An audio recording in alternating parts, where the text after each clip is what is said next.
Assalamualaikum warahmatullahi wabarakatuh. Perkenalkan, nama saya Agus Rahmat Riyadi dengan EPN 23.144. Kali ini saya akan menjelaskan mengenai kasus Bupati Cirebon Sunjaya, korupsi, gratifikasi, dan suap.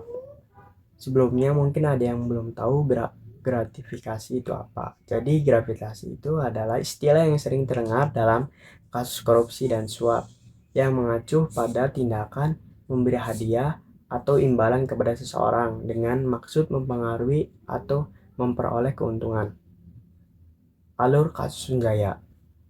Penangkapan pada tanggal 24 Oktober 2018 dan dijadikan tersangka pada tanggal 25 Oktober 2018 setelah dilakukannya pemeriksaan dan penangkapan.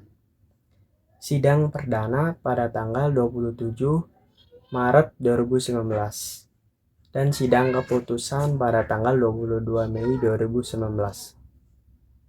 Kronologi penangkapan. Operasi tangkap tangan atau OTT berawal pada tanggal 24 Oktober 2018. Tim KPK menerima informasi akan adanya penyerahan uang untuk Sunjaya terkait mutasi jabatan, proyek, dan perizinan di Kabupaten Cirebon. Tim kemudian mendatangi kediaman DS, ajudan Bupati yang terletak di Kedaung, Cirebon, pada pukul 16.00 WIB. Dari sana, KPK memperoleh barang bukti. Setengah jam berselang, tim bergerak ke rumah Gatot Rahmanto, Sekretaris Dinas Pekerja Umum dan Penata Ruang Kabupaten Cirebon. Di saat bersamaan, tim menangkap Sunjaya bersama seorang ajudannya di pendopo Bupati. Lalu sekitar pukul 16.30 WIB, Kepala Badan Pegawai dan Sumber Daya Manusia Supandi tiba di pendopo. Supandi pun langsung diamankan oleh penyidik. Sementara di tempat lain, tim menangkap Kepala Bidang Mutasi Kabupaten Cirebon, yaitu Sri Darmanto. Tim penyidik langsung bergerak ke Jakarta membawa semua pihak yang diamankan tersebut untuk dimintai keterangan lebih lanjut. Jadi di sini di dalam operasi tangkap tangan ini tidak hanya Sunjaya saja yang ditangkap, namun ada 6 orang lain yang terlibat di dalam kasus ini. Barang bukti. Uang senilai total 385 juta. Adapun rinciannya yaitu 116 juta yang diamankan dari ajudan Bupati dan 269 juta yang diserahkan oleh Sekretaris Sunjaya ke KPK, dan KPK juga mengamankan bukti transaksi slip setoran senilai 6,4 miliar rupiah. Sunjaya ditetapkan sebagai tersangka karena terbukti melakukan suap tindak pidana pencucian uang atau TPPU.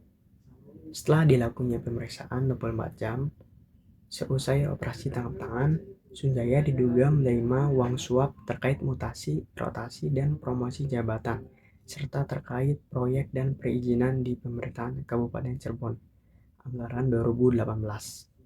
Akibat tindakannya, Sunjaya melanggar pasal 12 huruf A atau huruf B atau pasal 11 Undang-Undang Nomor 31 Tahun 1999 tentang pemberantasan tindak pidana korupsi, sebagaimana telah diubah dengan Undang-Undang Nomor 20 Tahun 2001.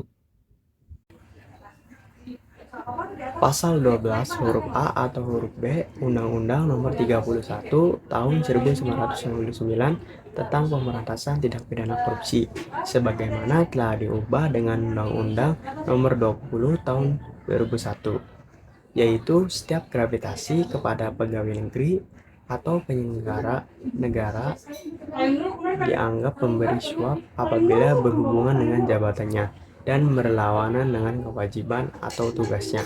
Sanksi pidana penjara seumur hidup atau penjara paling singkat 4 tahun dan paling lama 20 tahun, dan pidana denda paling sedikit 200 juta dan paling banyak sekitar 1 miliar rupiah. Pasal 11 Undang-Undang Nomor 51 Tahun 1999 tentang pemberantasan tindak pidana korupsi, sebagaimana telah diubah dengan Undang-Undang Nomor 20 Tahun 2001, yaitu dipidana dengan penjara paling sedikit 1 tahun dan paling lama 5 tahun, dan atau pidana denda paling sedikit 50 juta dan paling banyak 250 juta. Pegawai negeri atau penyelenggara negara yang menerima hadiah atau janji apabila diketahui atau patut diduga bahwa hadiah atau janji tersebut diberi karena kekuasaan atau kewenangan yang berhubungan dengan jabatannya, atau yang menurut pikiran orang yang memberikan hadiah atau janji tersebut ada hubungannya dengan jabatannya. Sidang perdana kasus Sunjaya. Pada sidang pertama diagendakan pembacaan dakwaan dari jaksa KPK di Pengadilan Tipikor Bandung pada tanggal 27 bulan 2 2019. Dalam dakwaannya, terdakwa sering meminta imbalan uang kepada pejabat yang dilantik dengan besaran setingkat Elysion 3A sebesar 100 juta, 50 juta untuk jabatan setingkat Elysion 4. Dengan tindakannya tersebut, jaksa KPK menerapkan pasal 12 huruf B Undang-Undang Pemberantasan Tindak Pidana Korupsi, Junton pasal 55 ayat 1 ke 1 KUHP pidana dalam dakwaan pertama. Sedangkan dalam dakwaan kedua, jaksa menerapkan pasal 11 Undang-Undang Pemberantasan Tindak Pidana Korupsi. Pasal 55 ayat 1 ke 1 KUH pidana yang berisi mereka yang melakukan, yang menyuruh melakukan, dan yang turut serta melakukan perbuatan, mereka yang dengan memberi atau menjanjikan sesuatu dengan menyalahgunakan kekuasaan atau martabat dengan kekerasan, ancaman atau penyesatan, atau dengan memberikan kesempatan, sarana, atau keterangan sengaja menganjurkan orang lain supaya melakukan perbuatan. Sidang lanjutan kasus Sunjaya. Pada sidang ini diagendakan berupa pemeriksaan saksi dari sejumlah pejabat yang pernah berdinas di lingkungan Pemkab Cirebon. 10 saksi dihadirkan di Pengadilan Tipikor Bandung. Sebagian di antara mereka pernah merasakan ditembak oleh Sunjaya dari jabatannya lantaran tak memberikan uang setoran. Misalnya dalam kesaksian pensiunan ASN Pemkab Cirebon bernama Muhammad Sofyan. Pria yang pernah menjabat sebagai kepala dinas ini mengaku sempat ditembak Sunjaya lantaran tidak memberikan setoran berupa iuran bulanan. Sofyan pernah menyetorkan uang kepada Sunjaya senilai 100 juta.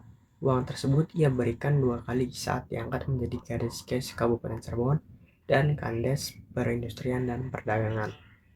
Selama menjabat sebagai Kadeskes dari Januari 2015 sampai Agustus 2016, menyetorkan uang ke Sunjaya kira-kira selama 20 bulan, totalnya sekitar 600 juta.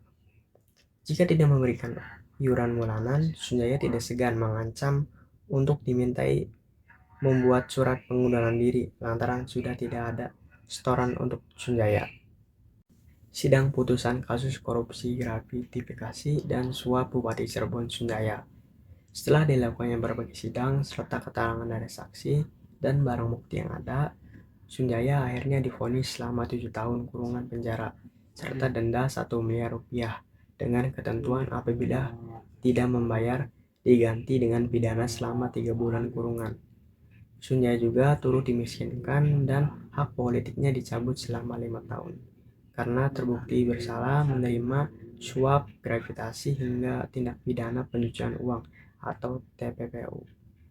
Sunjaya bersalah melanggar pasal 12 huruf A dan pasal 12 huruf B Undang-Undang Tipikor dan pasal 3 Undang-Undang TPPU. Namun di sini majelis hakim membebaskan mantan Bupati Cirebon dari pidana denda sebesar 30 miliar rupiah atau 5 tahun penjara sebagaimana tuntutan jaksa.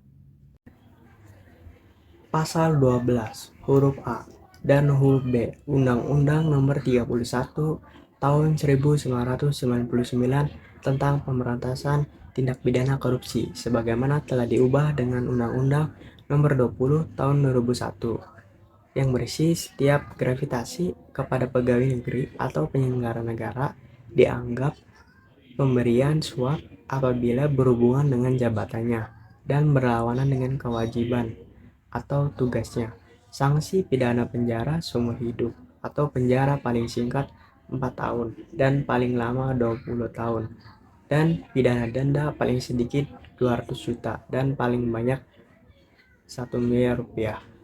Pasal 3 Undang-Undang TPPU, yaitu setiap orang yang menempatkan, mentransfer, mengalihkan, membelanjakan, membayarkan, menghibahkan, menitipkan, membawa ke luar negeri, mengubah bentuk, menukarkan dengan mata uang atau surat berharga, atau perbuatan lain atas harta kekayaan yang diketahui atau patut diduganya merupakan hasil tindak pidana sebagaimana dimaksud dalam Pasal 2 Ayat 1 dengan tujuan menyembunyikan atau menyamarkan asal-usul harta kekayaan dipidana karena tindak pidana pencucian uang dengan pidana penjara paling lama 20 tahun dan denda paling banyak 10 miliar rupiah.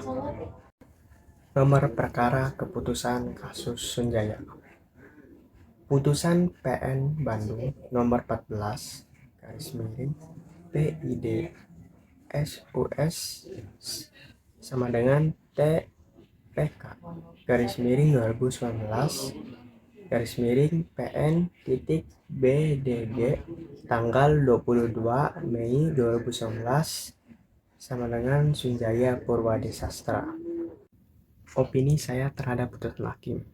Saya tidak setuju dengan keputusan hakim yang membebaskan terdakwa dari pidana denda sebesar 30 miliar rupiah atau 5 tahun kurungan penjara sebagai uang pengganti atas kasus korupsi.